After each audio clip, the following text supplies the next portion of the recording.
नमस्कार दोस्तों, आपके अपने YouTube चैनल वनडे वर्ड में आपका स्वागत है। दोस्तों आज की क्लास में हम देखेंगे, कल देखे थे दोस्तों रेडियो समस्थानिक देखे थे, आइसोटोप्स, आज देखेंगे आइसोबार और आइसोटोन्स। उसके बाद रेडियो सक्रियता देखेंगे दोस्तों, और उसके बाद रेडियो सक्रिय किरणें आज हम देखेंगे। तो दोस्तों संभारिक यानी आइसोबार। दोस्तों आइसोबार उसे कहते हैं वे तत्व जिनकी द्रव्यमान संख्याएं तो सामान्य होती हैं लेकिन परमाणु संख्याएं भिन्न भिन्न होती हैं, उसे क्या कहते हैं? समभारिक यानी आइसोबार। जैसे दोस्तों आर्गन हो गया, पोटेशियम हो गया, कैल्शियम हो गया, नाइट्रोजन हो गया, कार्बन हो गया, सोडियम हो गया। देखिए दोस्तों यहाँ द्रव्यमान संख्या देखिए, द्रव्यमान संख्या 40 यहाँ भी है, 40 यहाँ भी है। इसकी द्रव्यमान संख्याएं समान है दोस्तों, लेकिन परमाणु संख्या भिन्न भिन्न है। जैसे यहाँ 18 है, यहाँ 19 है, परमाणु संख्या यहाँ भिन्न भिन्न होगी तो कौन है? संभारिक है यानी आइसोबार है। दोस्तों इसमें पहचानने के लिए दे सकता है कि कौन इसमें संभारिक है, कौन समस्थानिक है या कौन समन्यूट्रॉनिक है। तो संभारिक का मतलब, आइसोबार का मतलब दोस्तों ये होता है द्रव्यमान संख्याएं समान होती हैं लेकिन परमाणु संख्याएं भिन्न भिन्न होती है। तो देखिए यहाँ 40, यहाँ भी द्रव्यमान संख्या, यहाँ भी द्रव्यमान संख्या दोस्तों 40 है, तो इस वजह से ये समभारिक हो गया। लेकिन परमाणु संख्या दोस्तों भिन्न भिन्न, जैसे देखिए 18 है, 19 है। इसी तरह दोस्तों कैल्शियम 20 देख लीजिए, लेकिन यहाँ भी देखिए 40 है दोस्तों, यहाँ 40 द्रव्यमान संख्या, यहाँ द्रव्यमान संख्या 40, यहाँ 40 हो गया। इसी तरह दोस्तों नाइट्रोजन और कार्बन में देख लीजिए, नाइट्रोजन की द्रव्यमान संख्या 14 है, कार्बन की 14 है, यहाँ द्रव्यमान संख्या इसकी 6 है, इसकी परमाणु संख्या 6 है, इसकी परमाणु संख्या 7 है। तो इसी तरह से दोस्तों ये संभारिक हो गया। संभारिक की पहचान इसके द्रव्यमान संख्या और परमाणु संख्या से आप लोग देखकर कर सकते हैं। तो इस तरह के इसको संभारिक हो गया। अब दोस्तों आता है समन्यूट्रॉनिक। इसमें दोस्तों दोनों अलग अलग होते हैं, इसमें परमाणु संख्या और द्रव्यमान संख्या दोनों भिन्न भिन्न होती हैं, तो उसे क्या कहते हैं? समन्यूट्रॉनिक यानी आइसोटोन्स कहते हैं। जैसे दोस्तों फास्फोरस देखिए कितना है, द्रव्यमान संख्या इसकी 31 है, इसकी 30 है, परमाणु संख्या और इसकी 14 है। तो दोस्तों इसमें न परमाणु संख्या बराबर है न द्रव्यमान संख्या, दोनों भिन्न भिन्न, तो उसे किसे कहते हैं? समन्यूट्रॉनिक। तो दोस्तों इस तरीके से संभारिक और समन्यूट्रॉनिक हो गए। तो दोस्तों अब देखते हैं रेडियो सक्रियता। दोस्तों रेडियो सक्रियता की खोज हेनरी बेकुरेल ने किया था। कौन किया था? हेनरी बेकुरेल ने किया था। इसकी इकाई दोस्तों बहुत ध्यान रखिएगा, देखिए क्यूरी भी होती है, रेदरफोर्ड भी होती है और बेकुरेल भी होती है। दोस्तों रेडियो सक्रियता की इकाई क्यूरी भी होती है, रदरफोर्ड भी होती है, बेकुरेल भी होती है। ये वेरी इंपॉर्टेंट है, देख लीजिएगा दोस्तों, ये 67वें बीपीएससी में भी पूछ चुका है। रेडियो सक्रियता की इकाई क्या है? तो कहीं कहीं बेकुरेल भी देगा, रदरफोर्ड भी देगा, क्यूरी। तो अगर तीनों दे दिया तो तीनों सही होंगे। दोस्तों मैडम क्यूरी, उनके पति पियरे क्यूरी, मैडम क्यूरी और पियरे क्यूरी ने 1903 में रेडियम की खोज की थी। दोस्तों ये ध्यान रखिएगा, मैडम क्यूरी उनके पति जो थे पियरे क्यूरी, 1903 में इन्होंने रेडियम की खोज की थी। तो दोस्तों अगली पॉइंट है दो रेडियो सक्रियता की कीड़े। पहला दोस्तों अल्फा कीड़े। अल्फा कीड़ों के बारे में दोस्तों देखेंगे तो इसी में 68वीं बीपीएससी 68 बीपीएससी जो हुई है 12 फरवरी को, उसी में पूछा था कि कौन इसमें धनात्मक कीड़े हैं। तो धनात्मक कीड़ों में कौन पूछा था? बीटा कीड़े दिया था, गामा कीड़े दिया था और अल्फा कीड़े। तो इसमें कौन है?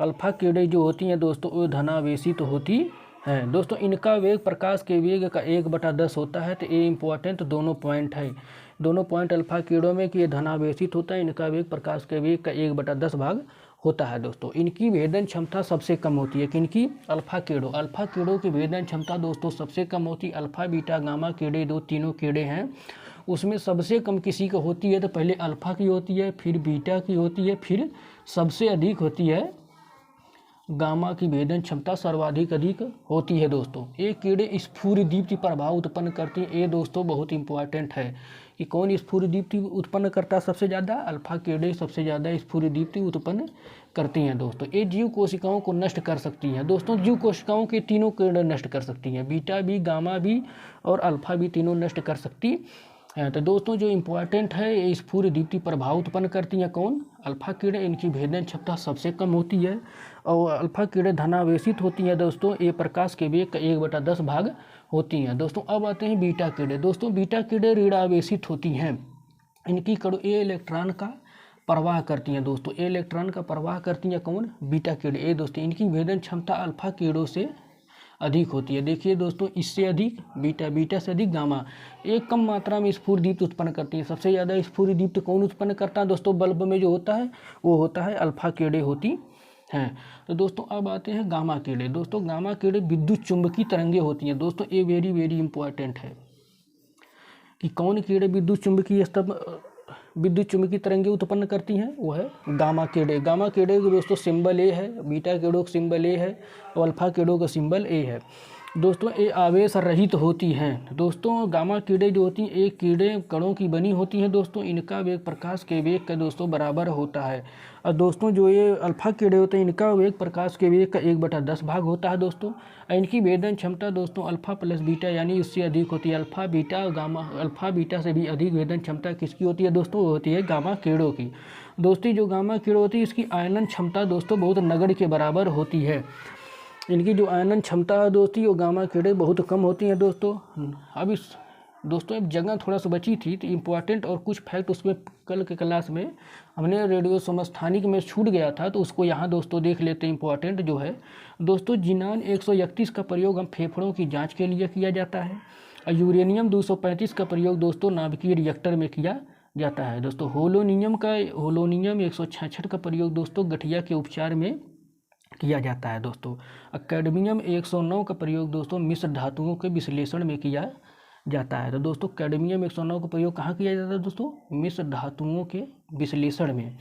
और होलोनियम 166 का प्रयोग दोस्तों गठिया के उपचार में किया जाता है दोस्तों। और यूरेनियम 235 का प्रयोग दोस्तों नाभिकीय रिएक्टर में किया जाता है।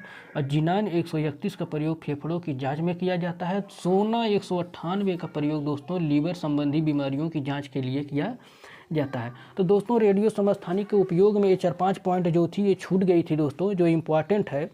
तो इस तरीके से यहाँ हमने इसको मेंशन कर रखा है दोस्तों। जिनान 131 का प्रयोग फेफड़ों की जांच के लिए किया जाता है। यूरेनियम 235 का प्रयोग दोस्तों नाभिकीय रिएक्टरों में किया जाता है। और होलोनियम 166 का प्रयोग दोस्तों गठिया के उपचार में किया जाता है। और कैडमियम 109 का प्रयोग मिश्र धातुओं के विश्लेषण में किया जाता है। और सोना 198 का प्रयोग लीवर संबंधी बीमारियों की जाँच के लिए किया जाता है। दोस्तों गामा किरणों की भेदन क्षमता अल्फा बीटा दोनों से सबसे ज़्यादा होती है। ये आवेश रहित होती हैं दोस्तों। ये विद्युत चुंबकीय किरणें उत्पन्न करती हैं दोस्तों। इनका प्रकाश वेग और इनका वेग प्रकाश के वेग के बराबर होता है दोस्तों। और जो अल्फा किरणें होती है इनका प्रकाश वेग 1/10 भाग होता है। दोस्तों जो बीटा किरणें होती है एरिडावेशित होती है, इलेक्ट्रॉन को प्रवाहित करती हैं। इनकी भेदन क्षमता दोस्तों अल्फा से अधिक होती है। ये कम मात्रा में स्फुरदीप्त उत्पन्न करती हैं, जो कि गामा किरणें होती है स्फुरदीप्त उत्पन्न नहीं करती हैं। और जो दोस्तों अल्फा किरणें होती हैं, अल्फा किरणें दोस्तों धनावेशित होती है। दोस्तों आप 68वीं बीपीएससी में देखेंगे, इसको पूछा है कि कौन धनावेशित होता है, तो अल्फा किरणें धनावेशित होती हैं। दोस्तों इनका वेग प्रकाश के वेग का 1/10 भाग होता है अल्फा किरणों का। अल्फा किरणों की भेदन क्षमता सबसे कम होती है। दोस्तों अल्फा किरणें स्फुरदीप्त प्रभाव उत्पन्न करती हैं। ये जीव कोशिकाओं को नष्ट कर सकती हैं दोस्तों। अब दोस्तों अब आता है रेडियो सक्रियता। रेडियो सक्रियता की खोज दोस्तों हेनरी बेकुरल ने किया था। इनकी इकाई है रेडियो सक्रियता की इकाई क्यूरी, रदरफोर्ड और बेकुरल तीनों होती है दोस्तों, याद रखिएगा। दोस्तों मैडम क्यूरी और उनके पति पियरी क्यूरी ने 1903 में रेडियम की खोज की थी। तो दोस्तों जो होता है संभारिक दोस्तों आइसोबार वे तत्व जिनकी द्रव्यमान संख्या समान होती है लेकिन परमाणु संख्याएं भिन्न भिन्न होती है, जैसे argon, potassium, calcium, nitrogen, carbon और सोडियम के अब हम समझाए हैं। जिनकी परमाणु संख्या एवं द्रव्यमान संख्या दोनों भिन्न होती है दोस्तों, उसे आइसोटोन कहते हैं, यानी सम न्यूट्रॉनिक कहते हैं, जैसे फास्फोरस हो गया और सल्फर हो गया। देखिए दोस्तों यहाँ परमाणु संख्या भी नहीं समान दोनों की है, द्रव्यमान संख्याएं भी दोनों समान नहीं है। तो इस तरीके से दोस्तों आज हम पढ़े हैं सम न्यूट्रॉनिक रेडियो सक्रियता की इकाई। और किरणों में हम पढ़े हैं दोस्तों अल्फा बीटा गामा किरणें। और जो कल की पॉइंट थोड़ा छोटी थी रेडियो समस्थानिक उपयोग में, उसको हम देखे हैं। जिनान 131 देखे हैं, यूरेनियम 235 देखे हैं, होलोनियम 166 देखे हैं दोस्तों। कैडमियम 109 को उपचार 200 मिश्र धातुओं के विश्लेषण में हमने बताया। और सोडियम 198 का प्रयोग हमने लीवर संबंधी बीमारियों की जाँच में बता दिया है। तो दोस्तों इस तरीके से ये किरणें ही बहुत इंपॉर्टेंट है दोस्तों। तो मिलते हैं दोस्तों एक अगली अच्छी क्लास में। धन्यवाद दोस्तों, लाइक और सब्सक्राइब जरूर करें चैनल को।